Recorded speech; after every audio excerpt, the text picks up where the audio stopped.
Hello दोस्तों, चलिए हम लोग शुरू करते हैं लूसेंट का नया एडिशन जो कि 2023 का है। क्योंकि बीपीएससी के एग्ज़ाम से ये बहुत ही ज़रूरी किताब माना जाता है।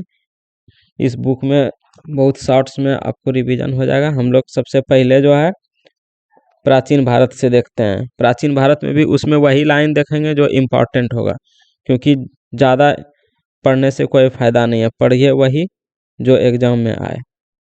चलिए शुरू करते हैं। प्राचीन भारतीय इतिहास के विषय में जानकारी मुख्यतः 4 स्रोतों से प्राप्त होती है। पहला धर्म ग्रंथ, दूसरा ऐतिहासिक ग्रंथ, तीसरा विदेशियों का विवरण, चौथा पुरातत्व संबंधी साक्ष्य। धर्म ग्रंथ एवं ऐतिहासिक ग्रंथ से मिलने वाली महत्वपूर्ण जानकारी। भारत का सर्वप्राचीन धर्म ग्रंथ वेद है, जिसके संकलनकर्ता महर्षि कृष्णदेव व्यापन वेद व्यास को माना जाता है। वेद वसुदेव कुटुंबकम का उपदेश देता है। भारतीय परंपरा वेदों को नित्य तथा अपौरुषेय मानती है। वेद 4 हैं: ऋग्वेद, यजुर्वेद, सामवेद एवं अथर्ववेद। इन 4 वेदों को संहिता कहता है। ये बहुत इंपॉर्टेंट है कि इन 4 वेदों को संहिता कहते हैं। ऋग्वेद को देखते हैं। ऋचाओं के क्रमबद्ध ज्ञान के संग्रह को ऋग्वेद कहा जाता है।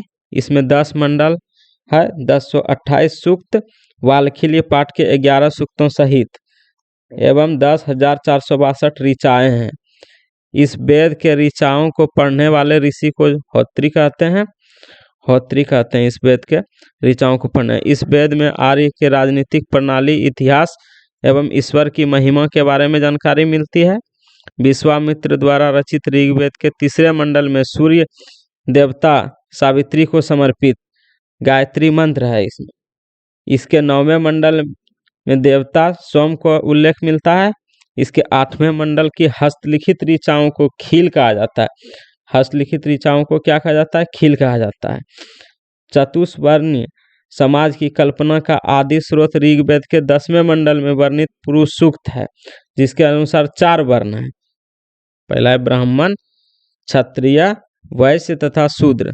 आदि पुरुष ब्रह्मा के क्रमशः जो है मुख, भुजाओं, जंघाओं और चरणों से उत्पन्न हुए हैं। नेक्स्ट लाइन देखिए, जो इंपॉर्टेंट है वही देखिए। ऋग्वेद के कई प्रच्छेदों में जो है अघन्य का संबंध गाय से है। अघन्य जो है गाय से माना जाता है। चलिए ये सब उतना इंपॉर्टेंट नहीं, इसलिए इसको स्किप करते हैं। 52 अवतार के 3 पगों के अखान्य का प्राचीनतम स्रोत ऋग्वेद है। ऋग्वेद में इंद्र के लिए 250 तथा अग्नि के लिए 200 ऋचाओं की रचना की गई है। नोट में देख लेते हैं। प्राचीन इतिहास के साधन के रूप में वैदिक साहित्यिक में ऋग्वेद के बाद शतपथ ब्राह्मण का स्थान आता है।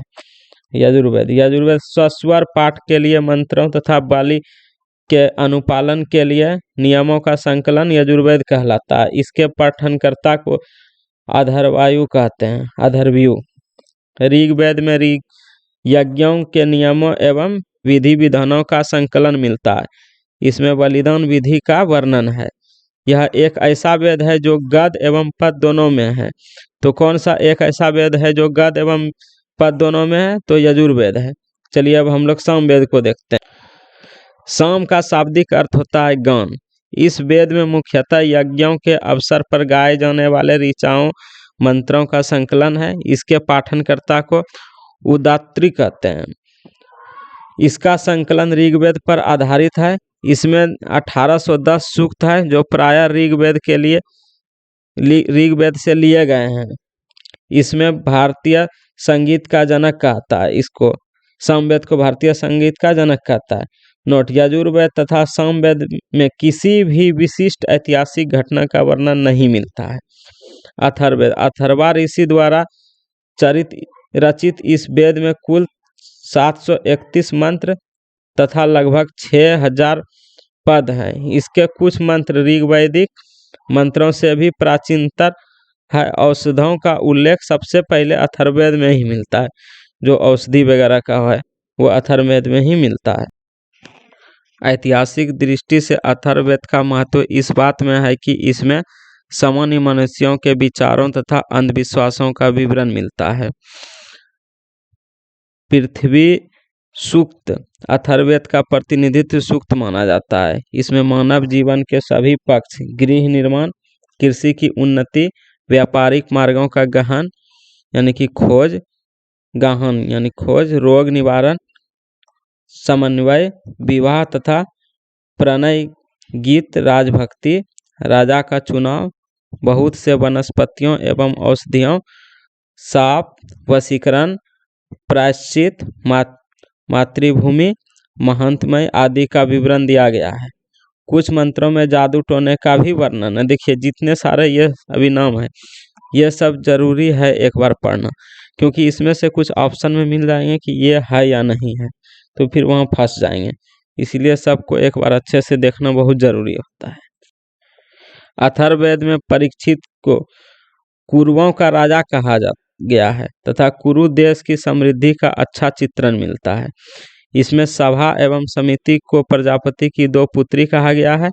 वेदों की कई शाखाएं हैं जो वैदिक अध्ययन और व्याख्या से जुड़े विभिन्न दृष्टिकोणों का प्रतिनिधित्व करती है। साकल शाखा ऋग्वेद से जुड़ी एकमात्र जीवित शाखा है। यजुर्वेद को शुक्ल यजुर्वेद और कृष्ण यजुर्वेद 2 शाखाओं में बांटा गया है, शुक्ल और कृष्ण। मध्य निंदन और कान्व शुक्ल यजुर्वेद अथवा वाजस्नेय संहिता की शाखाएं हैं। कृष्ण यजुर्वेद से जुड़ी शाखाएं काठक, कनिष्ठल, मैत्रियानी और तैत्तिरीय है। कौमुथुम राना यानी एवं जैमियन या तलवाकर सामवेद की शाखाएं। अथर्ववेद की शाखाएं शौनक और पैपलाद है। नोट: सबसे प्राचीन वेद ऋग्वेद एवं सबसे बाद का वेद अथर्ववेद है। ब्राह्मण एवं आरण्यक तथा उपनिषद। संहिता के पश्चात ब्राह्मण, आरण्यकों तथा उपनिषदों का स्थान है। इसमें उत्तर वैदिक कालीन समाज एवं संस्कृति के विषय में जानकारी प्राप्त होती है। ब्राह्मण ग्रंथ वैदिक संहिताओं की व्याख्या करने के लिए गद्य में लिखे गए हैं। प्रत्येक संहिता के लिए अलग अलग ब्राह्मण ग्रंथ है जिसे सारणी में दिया गया है। वेद और ब्राह्मण ग्रंथ: ऋग्वेद का ऐत्रेय एवं कौशिकी, यजुर्वेद का तैत्तिरीय एवं शतपथ, सामवेद का पंचविंश, अथर्ववेद का गोपथ। इन ब्राह्मण ग्रंथों से हमें परीक्षित के बाद और बिंबिसार के पूर्व की घटनाओं का ज्ञान प्राप्त होती है। ऐत्रेय में राज्याभिषेक के नियम एवं कुछ प्राचीन राजाओं के नाम दिए गए हैं। शतपथ में गंधार, शल्य, कैकेयी, कुरु, पंचाल, कौशल, विदेह आदि राजाओं का उल्लेख मिलता है। वैदिक साहित्यिक में ऋग्वेद के बाद शतपथ ब्राह्मण का स्थान है। आरण्यक में यज्ञ से जुड़े कर्म कांडों की दशाओं और प्रतीकात्मक अभिव्यक्ति है। उपनिषद की संख्या 108 है, जिसमें 13 को मूलभूत उपनिषद की श्रेणी में रखा गया है। इसमें यज्ञ से जुड़े दार्शनिक विचार, शरीर, ब्रह्मांड, आत्मा तथा ब्रह्मा की व्याख्या की गई है। स्त्री की सर्वाधिक गिरी हुई स्थिति मैत्रेयी संहिता से प्राप्त होती है, जिसे जुआ और शराब की भांति स्त्री को पुरुष का तीसरा मुख्य दोष बताया गया है। शतपथ ब्राह्मण में स्त्री को पुरुष की अर्धांगिनी कहा गया है। जवालोपनिषद में 4 आश्रमों का उल्लेख मिलता है। स्मृति ग्रंथों में सबसे प्राचीन एवं प्रमाणिक मनुस्मृति मानी जाती है। यह शुंग काल का मानक ग्रंथ है। नारद स्मृति गुप्त युग के विषय में जानकारी प्रदान करता है।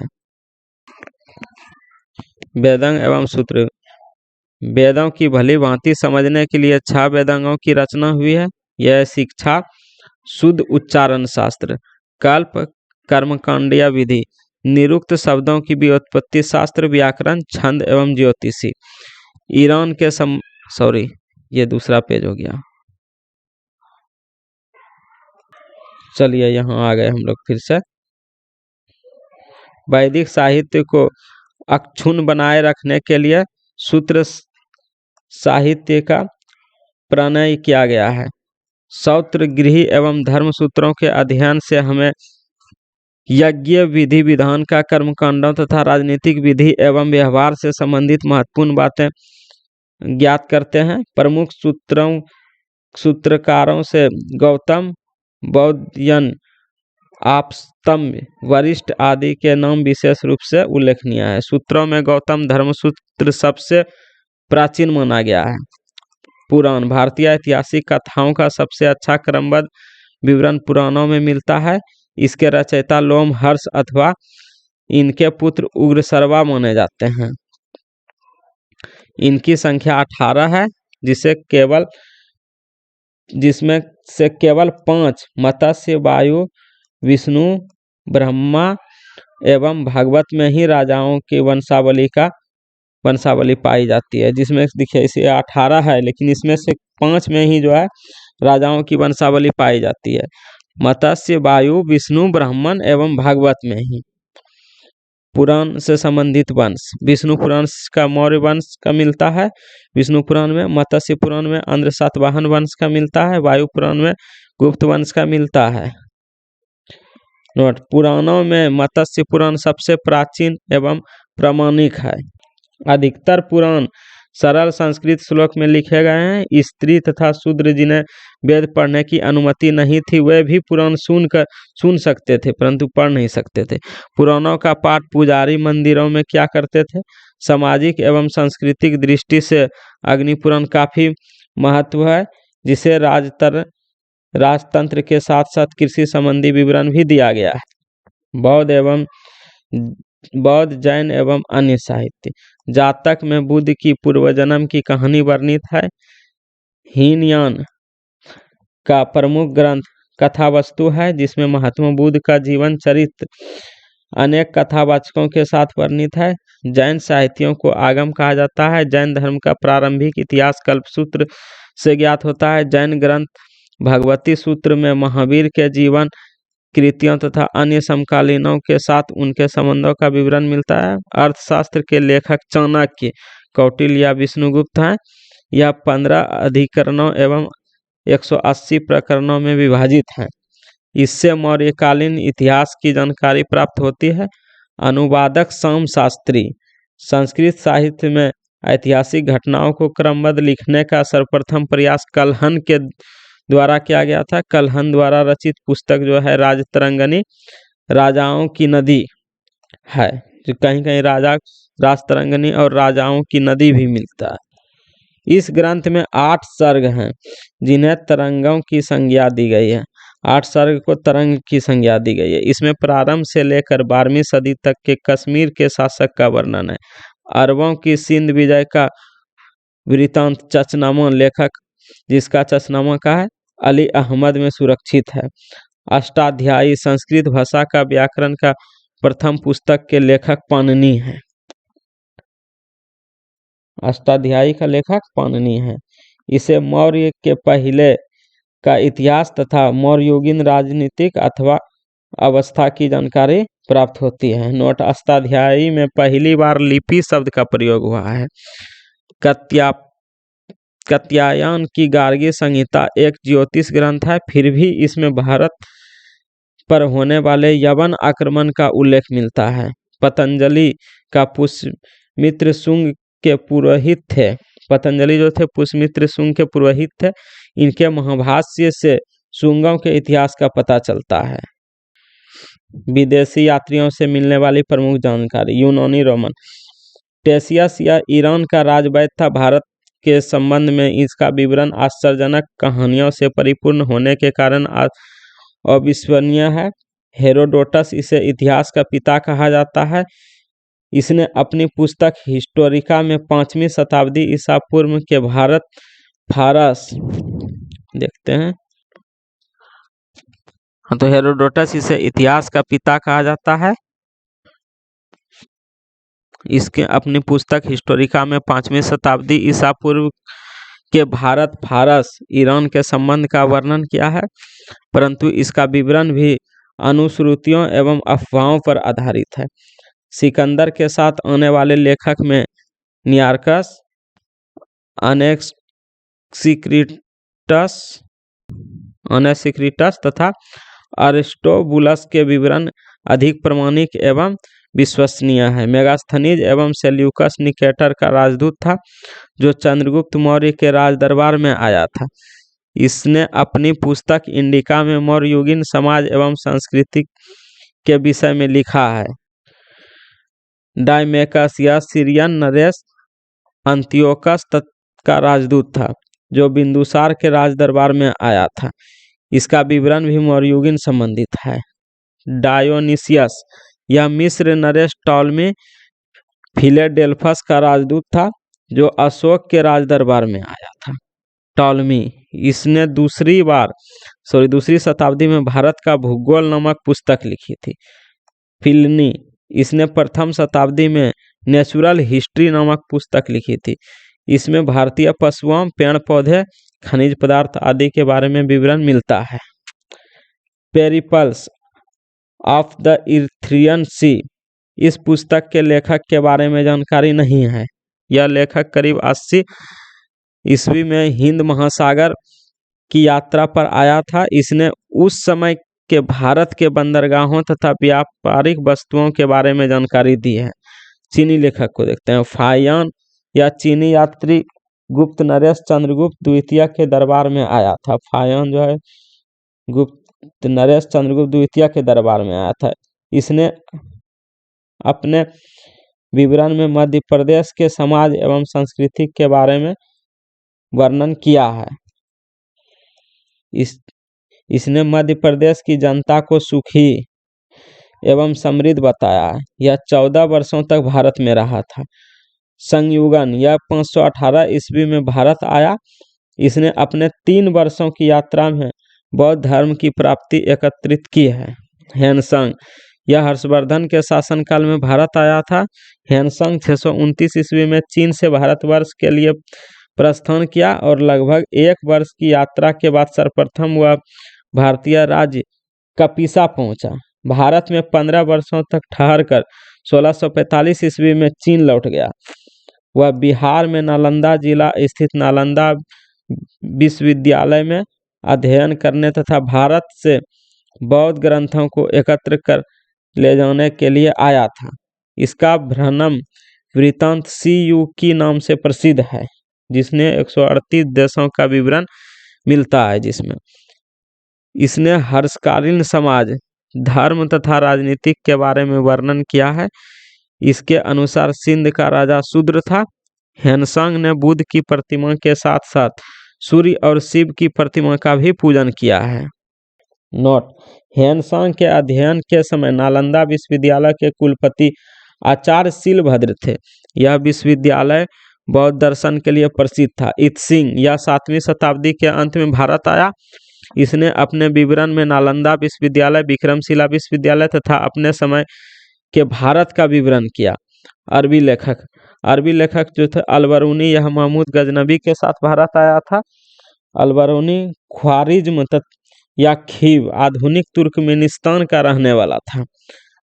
अरबी में लिखी गई उसकी कृति किताब उल हिंद या तहकीक ए हिंद, भारत की खोज, आज भी इतिहासकारों के लिए एक महत्वपूर्ण स्रोत है। यह एक विस्तृत ग्रंथ है जो धर्म और दर्शन, त्योहार, खगोल विज्ञान, किमिया, रीति रिवाज तथा प्रथाओं, सामाजिक जीवन, भारतौल तथा मापन विधि, मूर्तिकला, कानून, मापतंत्र, विज्ञान आदि विषयों के आधार पर 80 अध्यायों में विभाजित है। इसमें राजपूत कालीन समाज, धर्म, रीति रिवाज, राजनीतिक आदि पर सुंदर प्रकाश डाला गया है। इब्न बतूता, इसके द्वारा अरबी भाषा में लिखा गया उसका यात्रा वृत्तांत, जिसे रेहला कहा जाता है, 14वीं शताब्दी में भारतीय उपमहाद्वीप के सामाजिक तथा सांस्कृतिक जीवन के विषय में बहुत ही प्रचुर तथा सबसे रोचक जानकारी देता है। 1333 ईस्वी में दिल्ली पहुंचने पर इसकी विद्वता से प्रभावित होकर सुल्तान महमूद बिन तुगलक ने उसे दिल्ली का काजी न्यायाधीश नियुक्त किया था। अन्य लेखक तारानाथ, यह एक तिब्बती लेखक था। तारानाथ इसने कयंगुर तथा तयंगुर नामक ग्रंथ की रचना की। इसने भारतीय इतिहास के बारे में जानकारी मिलती है। मार्को पोलो यह 13वीं शताब्दी के अंत में पांड्य देश की यात्रा पर आया था। इसका विवरण पांड्य इतिहास के अध्ययन के लिए उपयोगी है। पुरातत्व संबंधी साक्ष्य से मिलने वाली जानकारी। भारतीय पुरातत्व शास्त्र का पितामह, father of the Indian आर्कोनोलॉजी।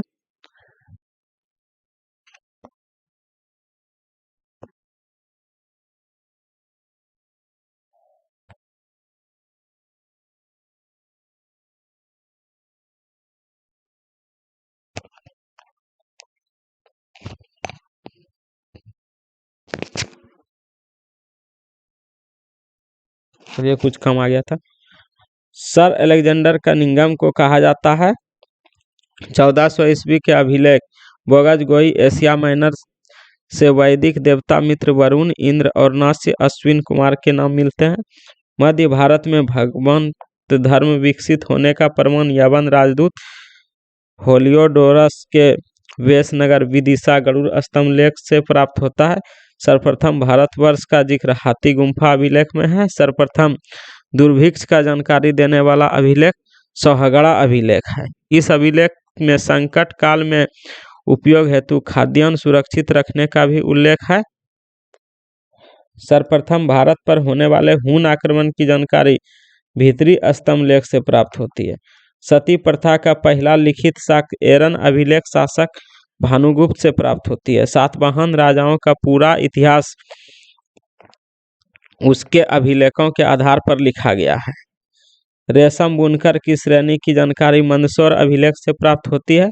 Kashmir नवपाषाणिक पुरास्थल Burj home की गर्तवास गड्ढा का घर साक्ष्य मिलता है। इसमें उतरने के लिए सीढ़ी होती थी।